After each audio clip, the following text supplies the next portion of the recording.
Ela não foi destruída por conta das crises ou mesmo pela alta inflação nos tempos do Sarney. Seu principal erro foi muito pior. Este é o Visão Libertária, sua fonte de informações descentralizadas e distribuídas.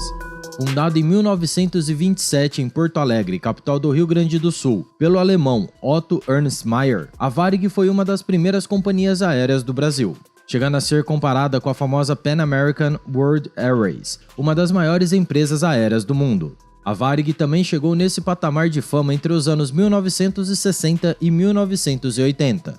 Infelizmente, ela iria pagar um alto preço devido às crises tanto internas quanto externas, que refletem a realidade política e econômica do Brasil. Alguns argumentam que o motivo da falência da empresa seria devido a um modelo de gestão totalmente ultrapassado. Contudo, veremos que o Estado teve um papel importante em destruir esse setor promissor. Para contextualizar, quando o Brasil estava recebendo milhares de estrangeiros seduzidos por uma promessa de vida nova, entre eles muitos alemães, estava o jovem Otto Ernst Mayr. Ex-piloto da Força Aérea Alemã, seria um empreendedor que impactaria a história do nosso país. Otto teria ficado maravilhado com as belezas e grandes dimensões do Brasil, além de achar estranho a falta de uma grande empresa aérea. Foi então que decidiu se estabelecer no estado do Rio Grande do Sul, local no qual se sentiu mais familiarizado devido aos imigrantes alemães e italianos. Otto, em parceria com o governo alemão, conseguiria aeronaves e pilotos para sua empreitada. Foi assim que, em 1927, nascera a empresa pioneira de aviação aero-riograndense, conhecida como Varig. Cabe lembrar que na época não havia muitas pistas de pouso no Brasil, mas os primeiros voos da Varig eram feitos por hidroaviões que podiam pousar tanto em rios quanto em mar. O estado do Rio Grande do Sul, em boa parte, foi se desenvolvendo devido a esse serviço aéreo que interligava cidades em curtas viagens. Elas ocorriam em sua maioria dentro do estado sulista, mas com o tempo, voos mais distantes foram sendo feitos. Otto Mayr percebeu que no ambiente de negócios daqui precisaria de algum apoio governamental, afinal, o empreendedor brasileiro enfrenta mais dificuldades do que todos. Foi o ministro das Relações Exteriores, Oswaldo Aranha, que conseguiu esse apoio do governo para Otto. Na época da Revolução de 1930, as viagens dos políticos e militares passaram a ser mais demandadas, e a Varig supriu essa necessidade, levando Getúlio Vargas como passageiro diversas vezes. Usando até mesmo aeroportos clandestinos e voos de madrugada, a Varig ajudou e muito no projeto de poder do gordinho suicida de se tornar o novo presidente do país. Infelizmente, com a ascensão de Getúlio, o Brasil caminharia rumo a uma ditadura extremamente centralizadora, anticapitalista e burocrática, que focaria no projeto desenvolvimentista fomentado pelo Estado. Foi em meados da década de 1930 que os primeiros aeroportos com melhor estrutura foram surgindo. Com a construção do aeroporto de São João em Porto Alegre, a Varig se desenvolveu e recebeu novos aviões, entre eles os Junkers trimotor. Com o início da Segunda Guerra Mundial na Europa, seria exigida uma tomada de posição do governo brasileiro, colaborar com o eixo ou aliados. Vargas decidiria se aliar aos Estados Unidos, apesar de simpatizar com os fascistas. Entretanto, a contrapartida do Brasil foi que as empresas aéreas brasileiras deixassem de ser controladas por alemães e italianos. Assim, o presidente seria bem rígido nessa hostilidade aos alemães, principalmente após um navio brasileiro ter sido afundado pelas forças do eixo. Ocorreria inclusive uma perseguição a comunidades dessas nacionalidades que ainda usavam a cultura e línguas, sendo necessárias mudar de nome. Não iria demorar para Oswaldo Aranha avisar Otto que ele seria preso pelo governo brasileiro e que sua empresa seria tomada pelo Estado. Qual o crime de Otto? Apoiar o bigodinho? Não, apenas ter nascido na Alemanha. Um empreendedor tão visionário e sonhador fora visto como inimigo do Estado por Getúlio Vargas apenas por ser alemão. Mas antes de ser preso, Otto iria transferir o comando da Varig para seu primeiro funcionário, Rubem Berta. A Varig, naquele momento, era uma empresa sólida e relevante para o país. Mesmo assim, Otto não quis vendê-la. O objetivo de transferir a empresa para Berta foi que Otto queria que seus funcionários e demais colaboradores tomassem conta da empresa, afinal, era uma questão de confiança. O compromisso era de Berta construir, com outros gaúchos, uma estrutura jurídica que protegeria a Varig. Foi assim que surgiu a fundação dos funcionários da Varig em 1945. A nova controladora da empresa, uma tentativa de proteger a companhia aérea de futuras ingerências políticas. Berta iria impor um novo ritmo para a empresa, sendo um presidente visionário, tornando-a internacional. Após a compra da Aero Geral, que fazia voos para o Nordeste brasileiro, a Varig começa a sair da região Sul e Sudeste, expandindo sua linha de serviços. No ano de 1955, ela ganha o direito de voar para Nova York, e Berta logo percebeu que isso era um novo desafio para a companhia aérea, mostrando ser um líder. Ele sabia que teria que concorrer com grandes empresas do setor, como a Pan American World Airways, e assim precisou comprar novos aviões. Berta queria melhorar algo no serviço e fazer coisas que os americanos ainda não faziam. A ideia do empreendedor foi trazer os melhores pratos do restaurante de seu amigo carioca para os aviões que iam para Nova York. O novo cardápio especial acaba surpreendendo os clientes, que começam a recomendar a Varig para seus conhecidos. Vinhos que hoje só são servidos na primeira classe eram servidos para todos os passageiros da Varig, além de carne de primeira. Mas não ficou só por isso.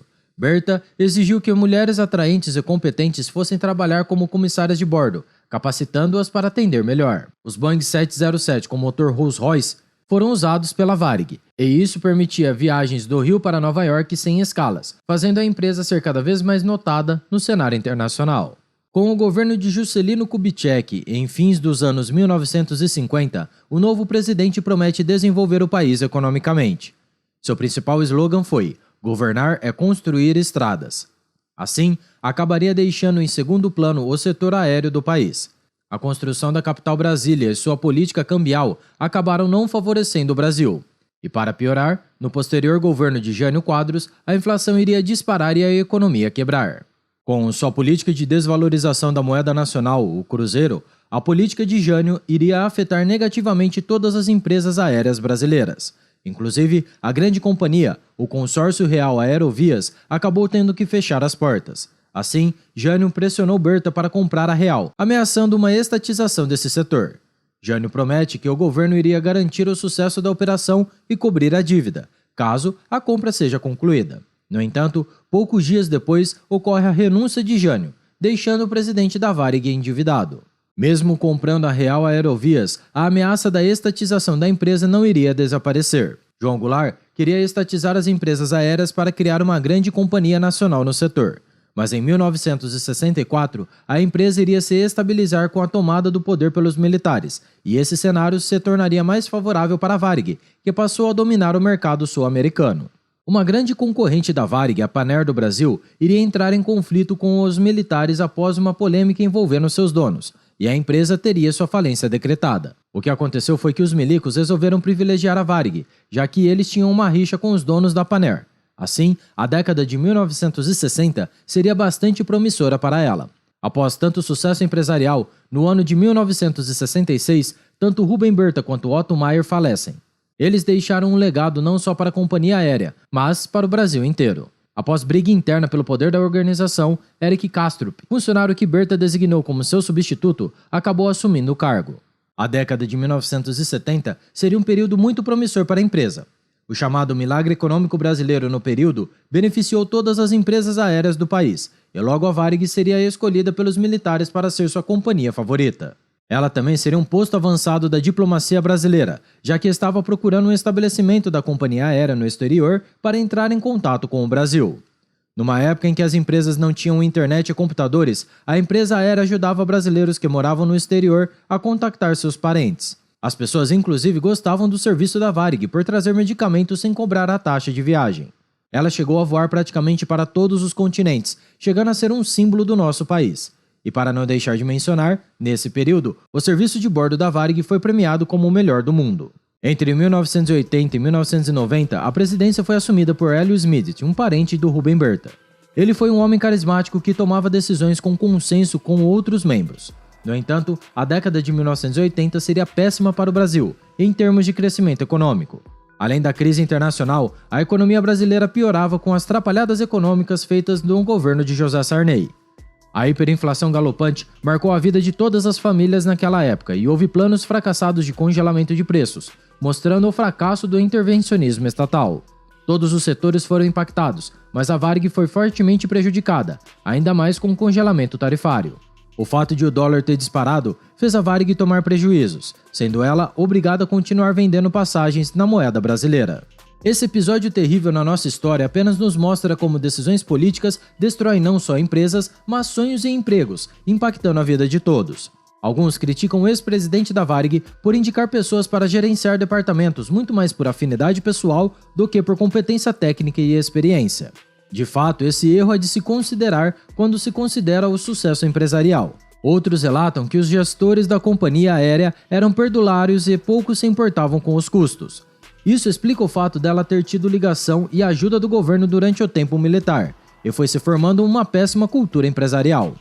Essa crise acentuada iria persistir durante anos, até que a companhia foi a leilão em 2006. No dia 20 de julho daquele ano, a Varig foi finalmente vendida por 52 milhões de reais, e cerca de mais de 5 mil postos de trabalho foram cortados em um único dia. Seria a Volo do Brasil a comprar a Varig. Se tratava de uma sociedade de empresários brasileiros com um fundo americano, que já tinha comprado sua subsidiária de cargas, a Varig Log. Pouco tempo depois, a Volo acabou vendendo a Varig a Gol, em março de 2007, por cerca de 320 milhões de dólares.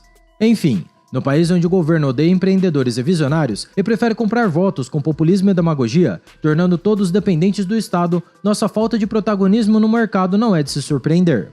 O governo apenas beneficia os grandes empresários que fazem lobby, criando uma péssima cultura antimercado. A lição é que, enquanto não nos livrarmos das políticas intervencionistas que causam tantas crises e instabilidades, nossa economia nunca irá crescer de maneira sólida, e o Brasil sempre fará breves voos de galinha. Obrigado por sua audiência. Esse artigo foi escrito por historiador libertário, revisado e narrado por Coreia com K. Se você gostou do vídeo, compartilhe em sua rede social. Caso deseje ser avisado de outros vídeos, clique em se inscrever e depois no botão da campainha. Até a próxima e tchau, obrigado.